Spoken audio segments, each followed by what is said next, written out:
ఏదైతే land grabbing act ఉందో దాన్ని తీసేస్తాం, ప్రజల ల్యాండ్ అది, ప్రజల భూమి అది. అసలు దిష్టి బొమ్మల్లాగా బొమ్మలు వేసుకోవడం ఏంటండి? అదేంటది అవి ఏమంటారు డిస్టెన్స్ ఉంటాయి చూసారా రాళ్ళు, ఆ రాళ్ళ మీద కూడా వాటి మీద కూడా దిష్టి బొమ్మల్లాగా బొమ్మలు వేసుకున్నారేంటో.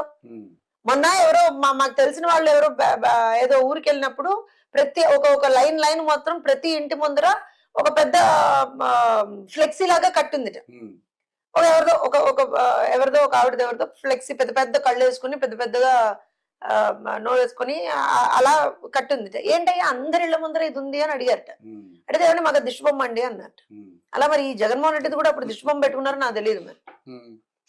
కానీ నాకు కోపం ఎక్కడ తెలుసా, నువ్వు దిష్టి బొమ్మ పెట్టుకో ఏమన్నా పెట్టుకో, డబ్బులు ఎవరివి? వైఎస్ఆర్సీపీవా? లేకపోతే భారతిరెడ్డి గారు ఏమన్నా ఇచ్చారా?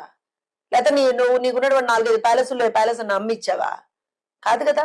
ఇవాళ నేను మళ్ళీ చెప్తున్నాను, ఎవరు ఇచ్చినా డబ్బులు ప్రజల డబ్బు అది.